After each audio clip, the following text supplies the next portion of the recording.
for Dr. Linder's gummies will be made openly available next month.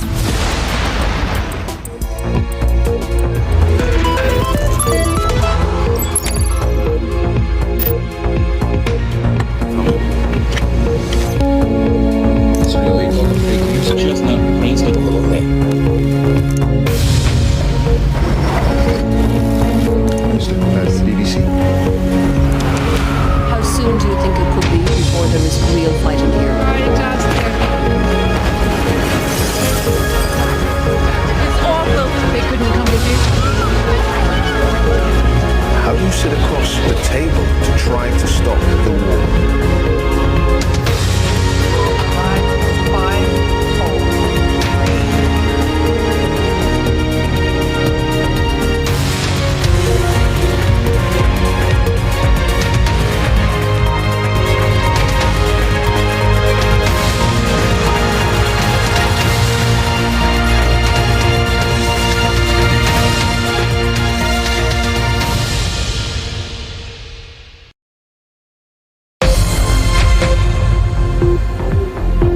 I'm Laura Trevelyan in Scranton, Pennsylvania, the birthplace of President Joe Biden, with a special edition of BBC World News America. With just over a week to go until the US midterm elections, we'll bring you the latest on the key races in this battleground state. Control of the US Senate could come down to how Pennsylvania votes. Here in Scranton, like in the rest of America, people are thinking about inflation, abortion rights and the future of democracy as they decide who to vote for. From one tense election to another. In Brazil, former President Lula da Silva makes a stunning political comeback, beating the incumbent Jair Bolsonaro in the presidential election.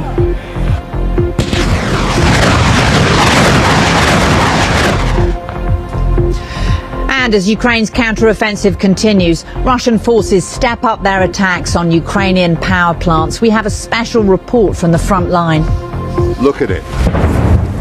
Desolation. This is what months of attritional warfare does to a town.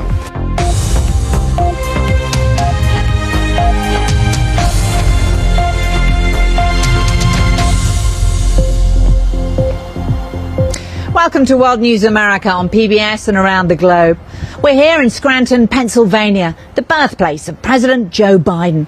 It's now just over 1 week until the US midterm elections. Mr. Biden and his Democratic Party are hoping to cling on to their narrow majorities in Congress. And control of the US Senate could come down to what happens here in Pennsylvania.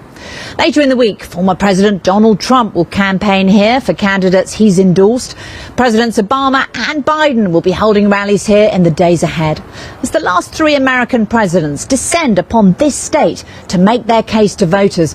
I've been asking people about the issues at the top of their minds. Well, joining me now for more on the races here in Pennsylvania is Trevelyan Corbin-Johnson, who is the political director for the Pennsylvania Democratic Party. Welcome to the programme, Trevelyan. Thank you so much, Laurie. Welcome to the Electric City. We're enjoying it. Now, I imagine you are not sleeping very much this week, particularly as you have at the weekend President Joe Biden and former President Barack Obama campaigning, crisscrossing the state. President Biden, he's not welcome in all parts of the country because of his low approval ratings, but what are you hoping he and President Obama are going to do when they come here at a rally, and no more than that? But it just shows you that it's a very hotly contested election here in Pennsylvania. Trevelyan Corbin-Johnson, thank you so much for joining us. Thank you so much for having me. I appreciate it. Now, Russia has launched another wave of missile attacks across Ukraine. Kyiv says power and water supplies throughout the country have been badly hit, and 80% of people in the capital are now without running water. For the last week, our international editor, Jeremy Bone, has been travelling from the battlefields of the Donbass in the east to the village of Myrolubivka in the south, where some of Russia's best troops are trying to stop the Ukrainian offensive. Jeremy sent us this report and a warning: it does contain very distressing details. Well, let's turn next to Brazil, where Lula da Silva has won the country's presidential election by a slim 2% margin. It's a stunning comeback. Former President Lula was unable to run in Brazil's 2018 elections because he was in jail for taking bribes and banned from standing for office, though he was later released. On Sunday night, he beat the far-right incumbent, Jair Bolsonaro. Let's get the latest from Sofia Batiza in Sao Paulo. And Sofia, is Jair Bolsonaro being slow to concede that he's lost this election? Sofia in Sao Paulo, thank you. While in other news now from around the world, the man suspected of attacking Paul Pelosi, the husband of the US Speaker of the House, with a hammer, has been charged with assault and attempted kidnapping. Nancy Pelosi has said she and her family have been traumatised by the attack. The suspect, David DePape, will face arraignment on Tuesday. Investigators in South Korea are examining video footage from more than 50 sources to try to find out how 154 people who were celebrating Halloween were killed in a crush in Seoul. There are growing questions about why the police failed to disperse the crowds as they gathered in the city's narrow alleyways on Saturday evening. Police in India have detained 9 people after the collapse of a bridge that killed at least 140 people. Several employees of the company involved in the bridge's maintenance were among those arrested. City officials say they hadn't issued any certificate of safety following repairs that were made to the bridge. Well, let's circle back now to the upcoming US midterm elections in 1 week's time from our position high above the city of Scranton, Pennsylvania, birthplace of the current president. Control of Congress is at stake in a week's time. Let's talk more about the significance of all of this with Ron Christie, a Republican strategist who was formerly an advisor to President George W. Bush. And Ron, welcome here to Scranton. It's great to see you. Well, good to see you too. So, Ron, we have President Biden coming here to campaign this week with former President Obama. Former President Trump will be here on Saturday, who still won't concede that he lost this state in 2020. Why all of these big shots here in this state? Ron, a final question. What's your prediction for Republicans here in this state? How do you think they could do? Pick up House seats, even a Senate seat? Both. Yeah. I think Republicans, you hear about the, quote, red wave. I think Republicans are going to do very well here in Pennsylvania and in the Midwest. Ron Christie, thank you so much for being with us. And as we go tonight, let's leave you with these images of Scranton, this historic city flanked by the gorgeous Moosic Mountains. As the fall begins to fade, voters here, as Ron was saying, may well decide the fate of President Biden's agenda. Control of the US Senate could rest on which way Pennsylvanians vote. Not for nothing is it called the Keystone State. Throughout this week and on election night, when Ron will be one of our analysts, we'll bring you special coverage of the US midterm elections from the BBC's unique global perspective, explaining what the results mean for America and the rest of the world. I'm Laura Trevelyan in Scranton, Pennsylvania. Thanks for watching.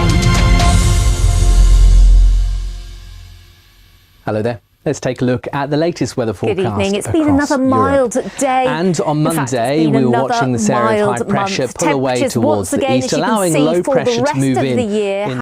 How do you feel about now that the low Russian and pressure Soviet takes its monuments way being into the taken North down? Sea, but the weather front remains slow moving in the south. So once it does arrive tomorrow evening, it could well be with us through tomorrow evening, tomorrow night, and into Thursday across East Anglia in the south. There's uncertainty how quickly it'll clear away. Showers follow behind. The other notable feature on Thursday is that temperatures will be down to where they should be at this time of year, and they'll stay that way on Friday. Chilly start, but it looks like the driest day of the week, because come Saturday we've got the next area of low pressure bringing more rain. But just a reminder that it is going to be pretty nasty with some wet and windy weather on the way for Wednesday. Warnings on the website. The Travel Show, your essential guide wherever you're heading, every weekend on BBC World News.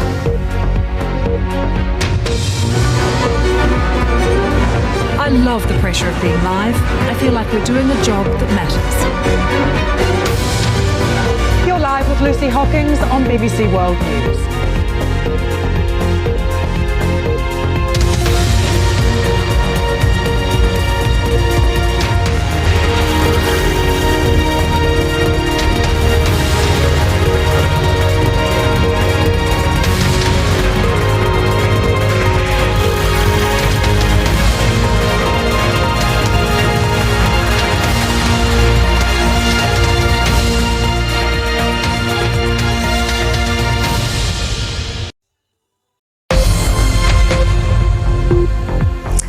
Laura Trevelyan in Washington, and this is BBC World News America. Tonight we look at the state of democracy around the world. Here in the US, we report from Arizona, where those who dispute the result of the 2020 election are now running for office, wanting to control how future elections are decided. Exit polls in Israel suggest former Prime Minister Benjamin Netanyahu could be returning to power.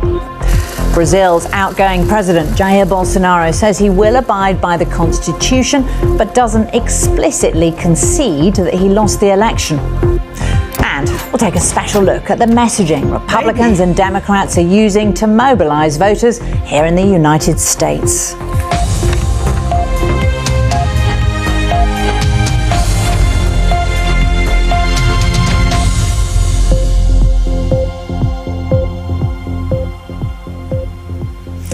Welcome to World News America on PBS and around the globe. Tonight we're focusing on democracy as Israel holds its fifth round of elections in 4 years and Benjamin Netanyahu may be on the verge of a comeback. While in Brazil, Jair Bolsonaro still hasn't conceded that he narrowly lost the presidency to Lula da Silva. And here in the US, it's just a week to go until the midterm elections. And in the state of Arizona, which Donald Trump narrowly lost in 2020, Republican candidates running for statewide office won't admit that Mr. Trump was defeated. Our North America correspondent John Sudworth reports from Arizona.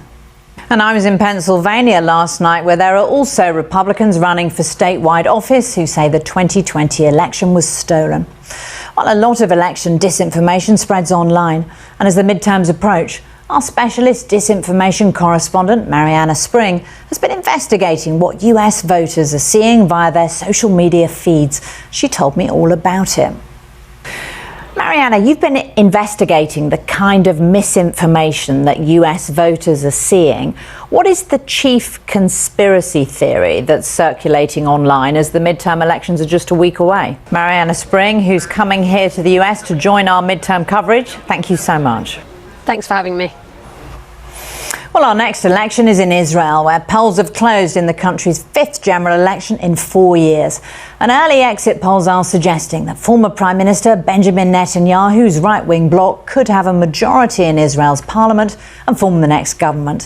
For more, let's go to the BBC's Tom Bateman, who joins us from the Likud party headquarters in Jerusalem. And Tom, I see that Benjamin Netanyahu has said this is a good start. Are they feeling cautiously optimistic there? Tom Bateman in Jerusalem, thank you. We're going to look now at Brazil's presidential election, where Jair Bolsonaro says he will abide by the constitution after losing by a narrow margin to the left-wing leader and former president Lula da Silva. Truck drivers who support Mr. Bolsonaro have been blocking major roads across Brazil, protesting the result. Let's go now to our South America correspondent, Katie Watson in Sao Paulo, who's been with some of those protesters. Katie, are Mr. Bolsonaro's supporters thinking that he avoided conceding in what he said today?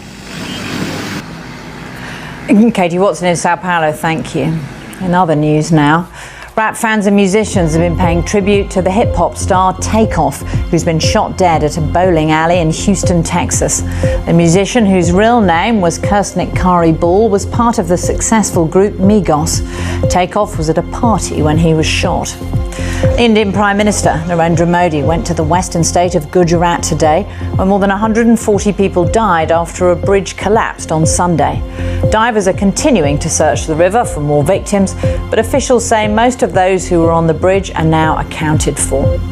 The Greek Coast Guard is searching for missing migrants in the Aegean Sea. Their boat sank in high winds soon after they left Turkey.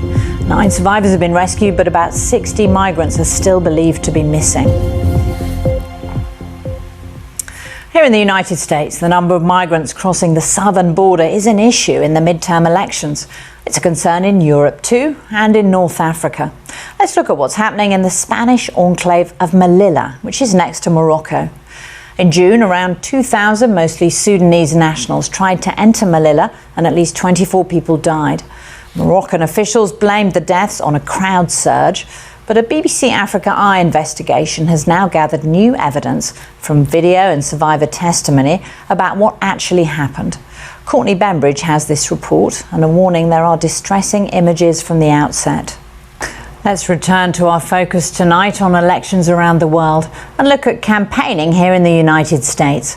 With 1 week to go until the midterm elections, our US special correspondent Katty Kay has been looking at the messaging in Republican and Democratic campaigns, specifically how they use the medium of television.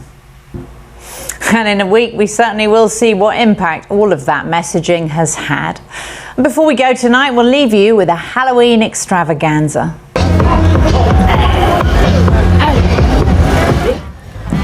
Thousands of New Yorkers were flaunting extravagant costumes at last night's Village Halloween parade. The theme of this year's celebration was freedom, and as you can see, there were many interpretations on display. It's the first time since 2019 that New Yorkers have been able to really celebrate Halloween without worrying about COVID. As you can see, it was fun. I'm Laura Trevelyan. Thanks for watching.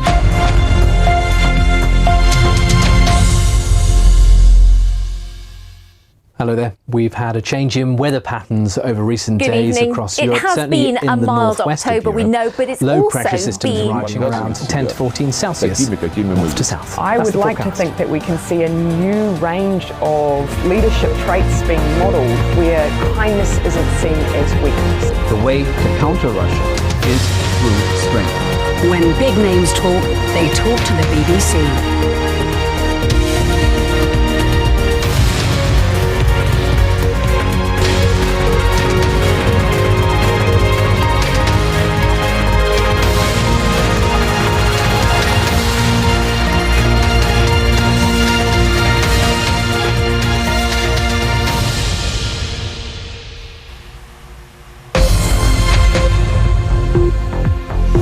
I'm Laura Trevelyan in Washington, and this is BBC World News America. Tonight, a ceasefire in Ethiopia's brutal civil war.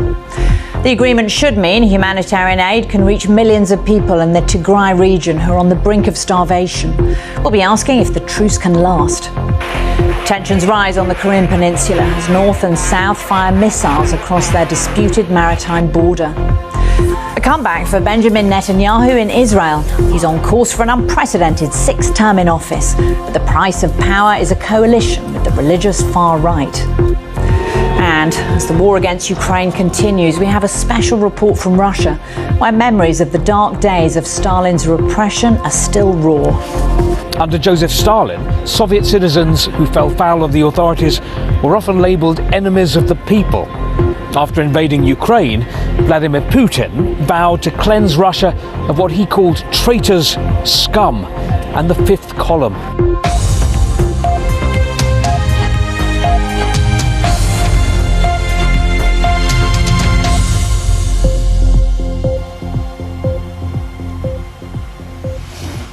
Welcome to World News America on PBS and around the globe. We begin tonight with a peace deal in Ethiopia's civil war, which has been raging for 2 years, leaving thousands dead and millions without enough to eat.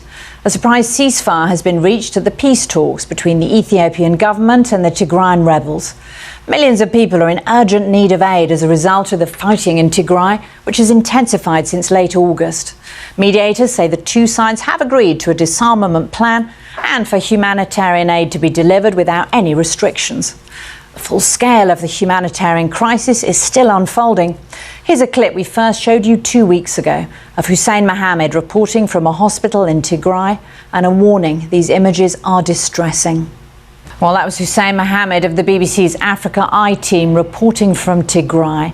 For more on this peace agreement in Ethiopia's civil war, let's bring in Peter Pham of the Atlantic Council, who served as a US Special Envoy to several regions of Africa during the Trump administration. Peter, thanks for being with us. We saw that child there on the brink of dying, on the brink of starvation. What is this peace agreement going to do for children like that? Peter Pham, thanks so much for being with us. Thank you. Well, let's go to developments on the Korean Peninsula now. And the US Secretary of State, Antony Blinken, has condemned what he's called North Korea's dangerous and escalatory launch of ballistic missiles. The day began with North Korea firing a barrage of more than 20 missiles, its most in a single day, including one that landed less than 60 kilometers from a South Korean city. G. Mackenzie reporting there from Seoul.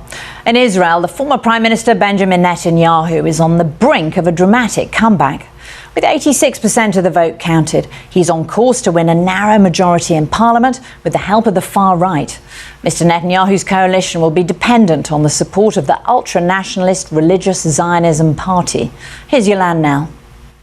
Here in the United States, the Federal Reserve has put up interest rates again by 0.75%, trying to bring down stubbornly high inflation. It's the fourth rate rise in a row and the sharpest increase in the cost of borrowing since the 1980s. All this with a week to go until the US midterm elections. Let's get more now from our business correspondent, Michelle Fleury, who's in New York for us tonight. Michelle, the Fed chair said it was very premature to talk about pausing these rate hikes. So is there there even more pain to come? Michelle Fleury in New York, thank you. Well, polling suggests that the economy is the #1 issue for Americans in the midterm elections next Tuesday, followed by abortion rights. There's no longer a national right to an abortion here in the US. It all depends which state a woman lives in. In the run-up to polling day, the BBC is running an election series called The Other Side, in which we bring Americans together to talk about the issues dividing the nation. Tonight we hear from Paxton Smith and Melanie Salazar, who have very different positions on abortion. Take a listen. In other news now, America's 2 biggest pharmacies have agreed to pay around $10 billion over the next 15 years to settle legal claims arising from the opioid crisis. Along with the manufacturers and distributors of opioids, Walgreens and CVS have been blamed for fueling the addiction crisis that's claimed hundreds of thousands of lives. They deny any wrongdoing. Russia is rejoining the Black Sea grain export deal, having pulled out after last week's attack on its naval base in occupied Crimea. The agreement guarantees that ships carrying grain exports and fertilizer from Ukrainian ports will not be fired upon. Moscow says the deal is back on track due to guarantees from Ukraine that the safety corridor won't be used to attack Russia's fleet. As winter approaches in Ukraine, Russia has launched repeated strikes on Ukraine's infrastructure, leaving thousands without power or running water. Many of the strikes are carried out using drones and cruise missiles, which Ukraine attempts to intercept via fighter jets with surface-to-air missiles. Our correspondent Catherine Biruhanga has been finding out more. While Vladimir Putin's war has brought devastation to Ukraine, it's had a less visible impact in Russia. But there are signs of growing repression and state control and economic problems resulting from sanctions. Our Russia editor Steve Rosenberg reports from St. Petersburg on how Russia's changing as the war grinds on. And before we go tonight, we have the story of an unusual family outing in Australia, where 5 lions sparked an emergency at a zoo in Sydney after making a bid for freedom. The family was spotted wandering around outside their enclosure and luckily returned home without incident, having enjoyed a nocturnal stroll. I'm Laura Trevelyan. Thanks for watching World News America.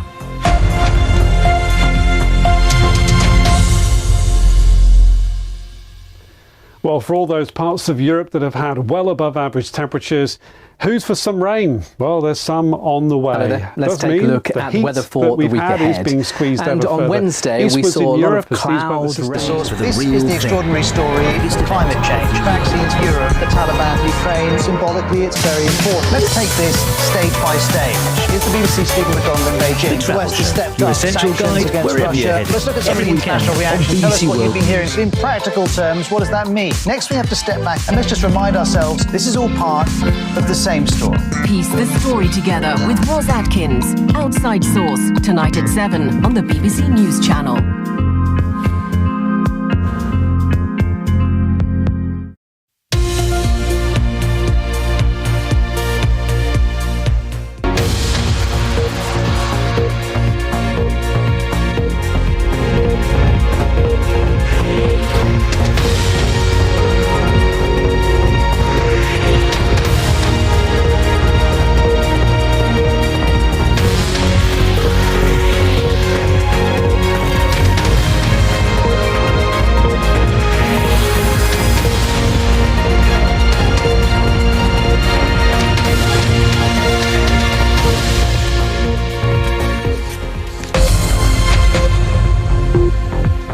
I'm Jane O'Brien in Washington, and this is BBC World News America. President Biden warns America's democracy is on the path to chaos as the midterm elections loom, but voters may be more concerned about the economy. Ukraine's slow advance on the strategic city of Kherson as Western officials say Russia may be preparing to withdraw. The Kherson offensive is taking a lot of time. It's flat, open ground.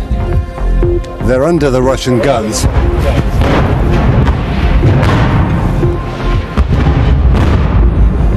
And this is what happens to them every day.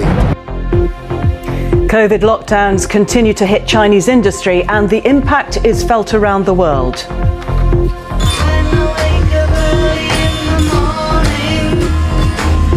My head And still fab after all these years, the hand-painted video inspired by the music of the Beatles.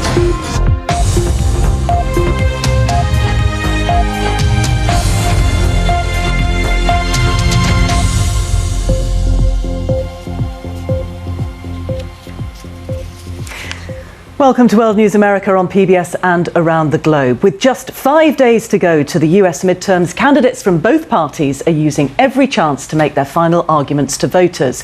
For Republicans, it's all about the economy and crime, the soaring cost of living and worries about personal safety on America's streets. Democrats, meanwhile, say democracy itself is on the ballot, as some Republican candidates continue to deny the results of the 2020 election, which Donald Trump lost. Here is President Biden speaking last night in Washington. Well, our US special correspondent Katty Kay has been travelling around the US exploring the issues for her documentary Trump the Comeback, and she joins me now in the studio. Nice to see you, Katty. Let's start with President Biden. Polls show that inflation, crime, abortion, these are the issues that are worrying voters. So why would President Biden be talking about threats to democracy? Was that helpful for Democrats? We will see. Katty Kay, thank you very much as always, and good luck with your coverage over the next few days. OK, let's go to the war in Ukraine. Russian troops appear to be on the move in occupied Ukraine city of Kherson. Western officials say Russia has already withdrawn most of its commanding officers, and Ukraine has been talking up the possibility of an offensive to recapture the city since the summer. Well, Kherson straddles the Dnipro River, and it's thought the Russians could be regrouping on the eastern side. Our international editor Jeremy Bowen, cameraman Fred Scott, and producer Kathy Long have spent the last few days travelling to the front lines. The former Prime Minister of Pakistan, Imran Khan, has been shot in what the country's president described as a heinous assassination attempt. He's been taken to hospital in Lahore, where he's being treated for injuries to his leg. Several other people were wounded in the attack. The former Prime Minister has been leading a week-long protest march on the capital, Islamabad, to demand snap elections. Samira Hussain reports.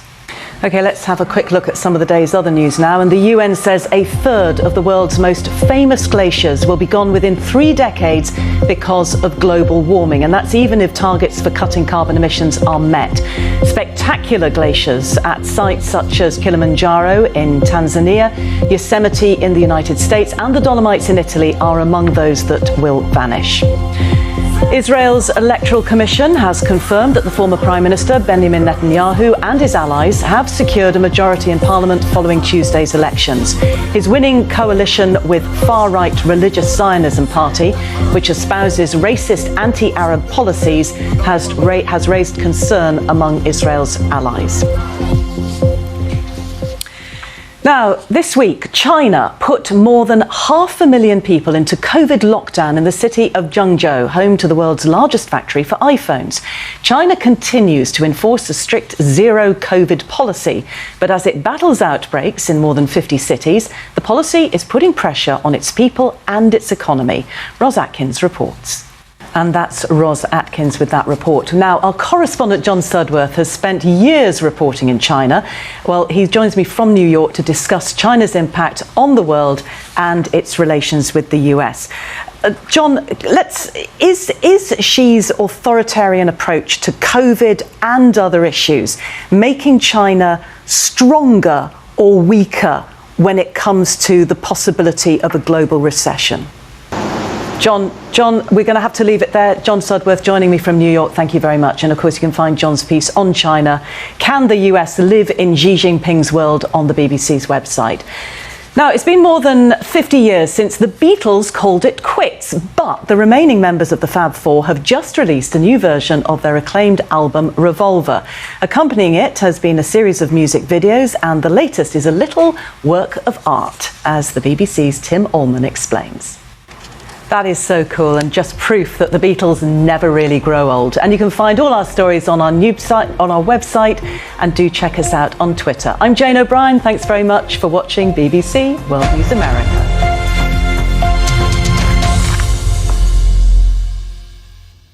Hello there. All change with the weather story in Europe at the moment.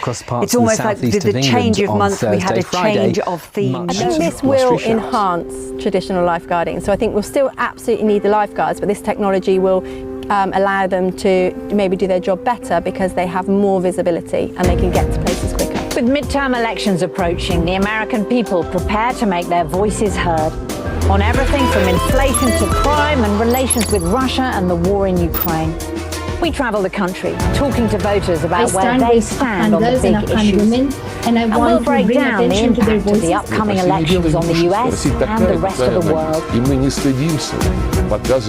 Follow the US midterm elections on the BBC News Channel and online. A new range of leadership traits being modelled where kindness isn't seen as weakness. The way to counter Russia is through strength.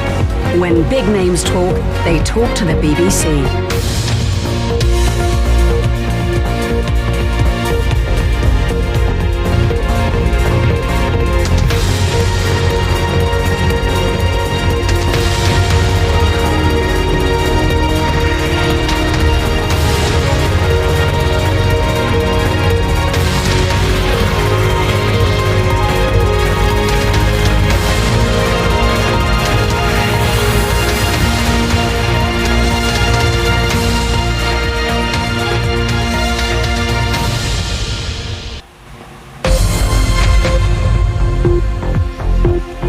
I'm Jane O'Brien in Washington, and this is BBC World News America. The last weekend before the US midterms will see campaigning across key states.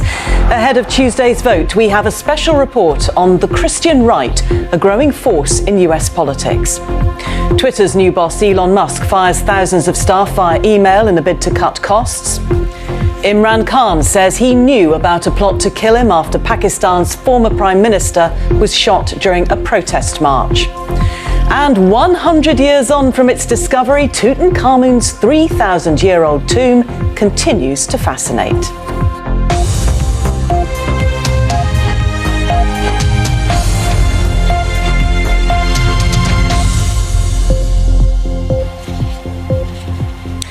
Welcome to World News America on PBS and around the globe. It's the last weekend before the US midterm elections and a campaign blitz is underway.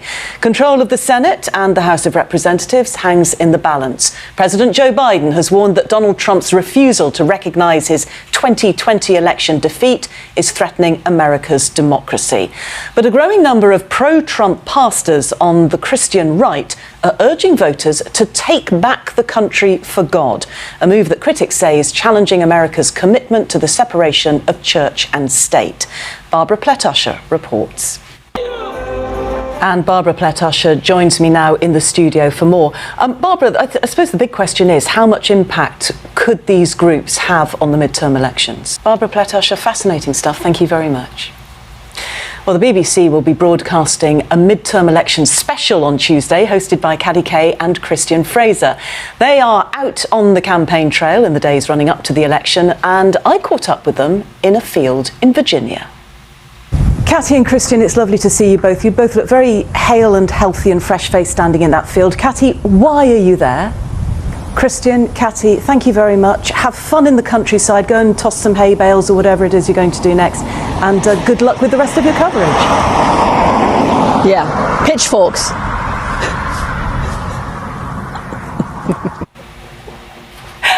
OK, well, to San Francisco now, where thousands of Twitter employees have been finding out by email whether they have lost their job, as the new owner, Elon Musk, begins his push to cut costs. Mr. Musk, the world's richest man, took over Twitter a week ago, paying $44 billion. Reports suggest about half of the workforce will lose their jobs. The company said there would be compensation and benefits until February. James Clayton joined me from outside Twitter headquarters. OK, let's have a quick look at some of the day's other news now. And King Charles has hosted a reception to discuss tackling climate change as global leaders prepare for the UN Climate Summit COP27. About 200 politicians and campaigners met at Buckingham Palace, including Britain's Prime Minister Rishi Sunak and US climate envoy John Kerry. The conference begins on Sunday in Sharm el-Sheikh in Egypt. A group of tourists have been taken hostage in the Peruvian Amazon by an indigenous community. Around 70 people are currently being held on a riverboat. The community are demanding more government aid following an oil spill in the area. Their leader says he will be keeping the tourists overnight before considering their release. Now to another story in our series, The Other Side. This time, we look at student debt. Joe Biden has promised to cancel up to $20,000 of student loans for low and middle income borrowers. Well, the BBC talked to two voters who owe thousands, but Adam Elwanger and Angela Bowman disagree on a solution. Have a listen. The debate on student loan forgiveness there, the latest in our online series, The Other Side. Now, Pakistan's former Prime Minister Imran Khan has accused his successor, Shehbaz Sharif, and other senior figures of being involved in a plot to assassinate him. Speaking from a hospital in Lahore, Mr. Khan said he'd known in advance that an attempt would be made on his life. He gave no evidence for his allegations. Our correspondent Samira Hussain sent this report from outside the hospital. Now, 100 years ago today, archaeologists made one of the world's greatest discoveries, Tutankhamun's 3,000-year-old tomb. Robert Hall explores why that breakthrough a century ago caused such a sensation. Robert Hall reporting. And another centenary, the novel Ulysses by James Joyce has a reputation for being a challenging read. A modernist blend of poetry and prose, the book chronicles one day in the life of protagonist Leopold Bloom in Dublin in 1904. Well, to celebrate Ulysses being published 100 years ago, an arts organisation in Washington, D.C. has commissioned a dance troupe to develop their own interpretation, the Liz Roche Company in Dublin. The BBC sat down with Liz Roche to find out how the book translates to the stage. A graceful way to end the programme, that piece produced by Bill McKenna. I'm Jane O'Brien, thank you for watching World News America and have a great weekend.